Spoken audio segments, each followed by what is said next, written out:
Welcome. This is Psych V0500 Statistical Methods in Psychology, here in the Department of Psychology at the Colin Powell School at the City College. This is going to be fun. I love stats, which is why the department asked me to teach this course. I hope to share my passion for the topic. Now, statistics are ultimately used for persuasion. First, we have to persuade ourselves whether there is a relationship between some variables. Next, we want to persuade other people whether there is such a relationship.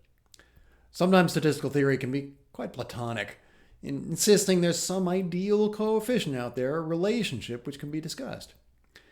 In this class, we'll try to keep that sort of discussion to a minimum while keeping the persuasion element, rationale, uppermost. Psychology is currently said to be in a crisis from well-known studies not replicating, sometimes through outright fraud. The bottom line for many researchers is that low p-value leads to publication. There might be a few who simply accept that causality. Many more would probably defend a more cynical view that other people believe that, so they got to play along.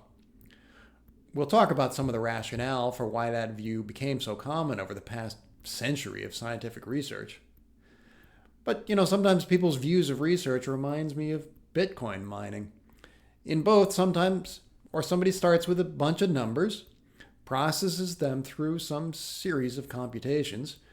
Then if a certain pattern is discovered, that pattern has value, whether the pattern's a few low p-values or zeros in a hash. Nobody tries to understand anything about it. I think researchers should be more concerned with understanding their data. So to understand data, we're going to explore techniques in data visualization. That's the text. We'll use that book by Kieran Healy. You can buy the book, depending on your preferences regarding dead trees, but it's available online for free, and there's a lot of material on his GitHub page. Data viz requires a basic understanding of stats, thus the Hawks online text. For Hawks, most of that should be review. I'll only go over that material from a relatively high level. This class is meant for students who have some background in basic statistics. But in my experience, most students don't know if they have a good background in statistics. That's the whole problem. So there's a diagnostic test a few weeks in the semester that you take online. The online material also lets you review, since I know many of you haven't done stats in a while and have to do some mental archaeology. The diagnostic test is only 10% of your grade, but if you do poorly, we should talk. You got to purchase access to the online Hawks learning system in order to take the test. The system gives straightforward explanations of each topic and then allows you to do lots and lots of practice problems, which is the best way to ensure you learn those topics. You go to that website there, enter your school, and find beginning statistics. I've set up the Hawks system with recommended practice. You can explore more. You do it at your own pace. Some of you might want to get an early start. Each chapter has practice problems, and then there are 2 additional practice exams, which you can take as many times as you'd like. Your score is recorded, but it doesn't count in the grade. It's just FYI. Practice exam number 1 is a bit easier. Practice exam number 2 is a bit tougher than the actual diagnostic test. You have only one chance to take the diagnostic test before the deadline, so find a time when you have a couple hours to go through it. There is a strong correlation between doing lots of practice and performing well.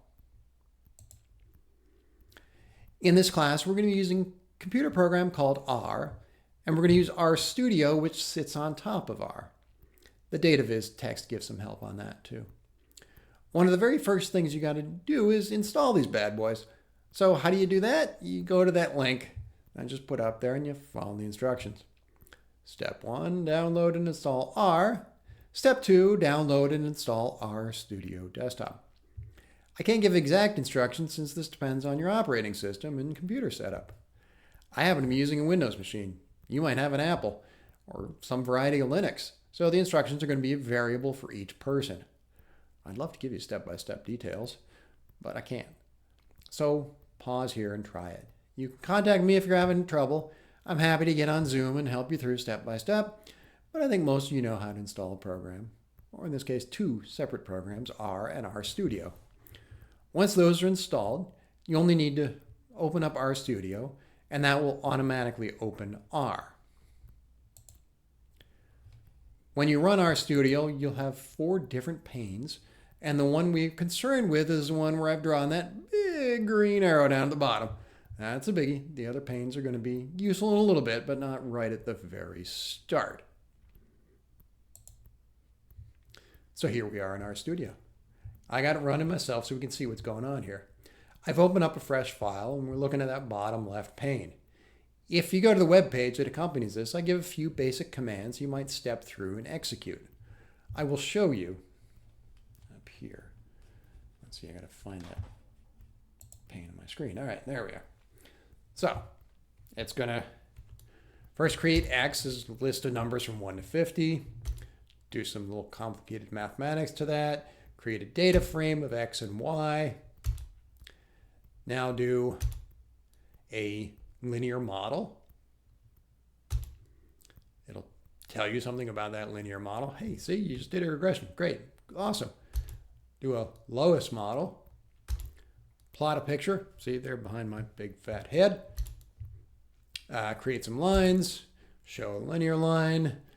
Do some other stuff. You know, I mean, this is, the idea here is not necessarily that you get to be an instantaneous expert, but rather that you just get the chance to, this is how you go through R. Kind of, okay, can you copy paste? You know, it's not hard.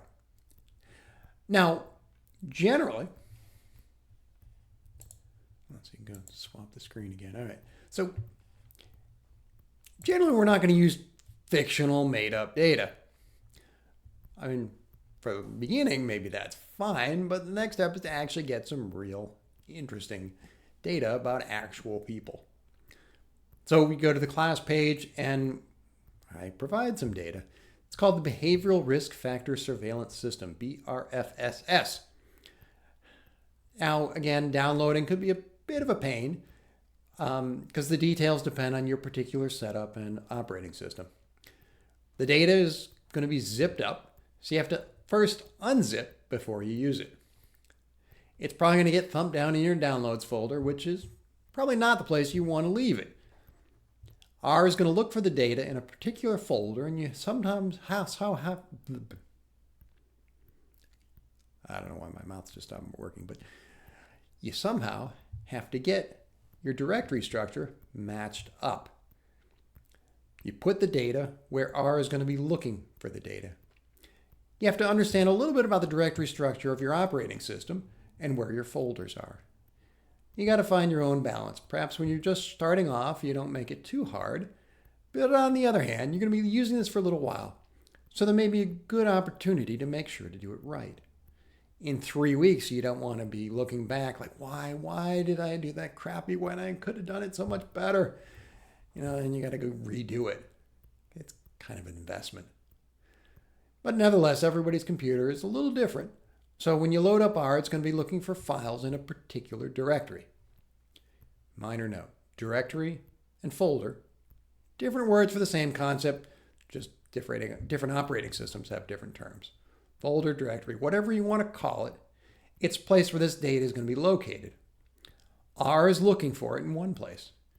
If your data ends up in a different place, well, you got to make sure those match up. So right at the beginning, you have to understand how those different directories work. Fortunately, in RStudio, there are little helper tools you can use. You can just click through, for instance, to load data. There's a menu item for that. But I'll also show you how to do it with the file commands called getwd, get working directory, getwd in RStudio. That tells you what folder it is currently looking at. Then you either change where RStudio is looking for it or change where the data is. It's probably going to be good to have a folder called Psy V0500 or something like that. And then, you know, within that, you can have little subfolders for lecture 1, assignment 1, you know, blah, blah, blah. And you put the data in there and you tell R, hey, look for the data in this following folder. You can click through, you can do it in various different ways. It's kind of a multi-step process. And like I said, it's going to be different for every operating system. So I can't give you nice, perfect directions. You download the data, you unzip the data, And then you put the unzipped data into the directory where you want R to go looking for it. So let's go back to this R Studio going on here. So I have a folder set up called BRFSS 2022. So I set that working directory and then tell it to load in the data.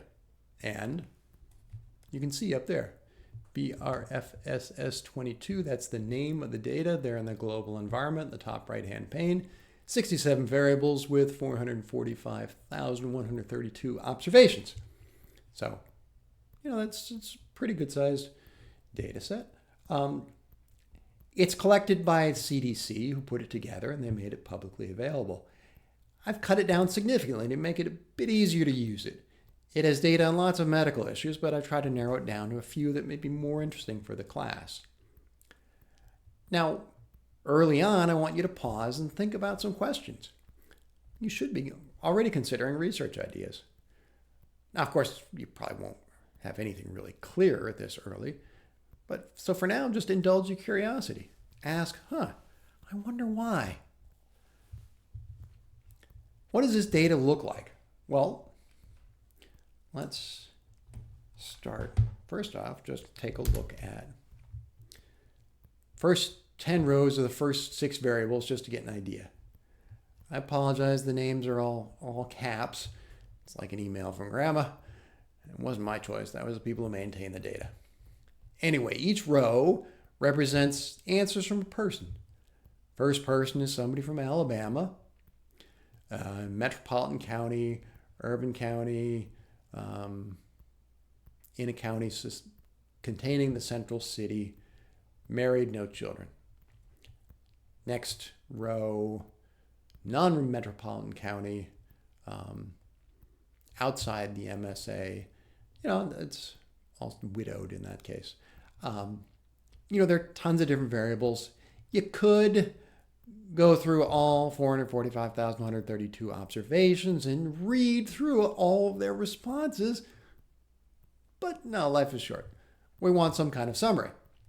In our studio, that's summary. Summary, BRFSS. That will give us exactly a summary of all the things going on here. Now, you can read through the summary statistics for each variable.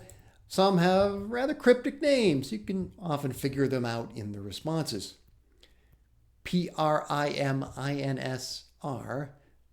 that's tough. But if you look at the responses, health insurance through employee or union is most common. Then Medicare, then other private plan. Medicaid, no coverage. So that's probably primary insurance. PRIMINSR, primary insurance. You could figure it out as you get along.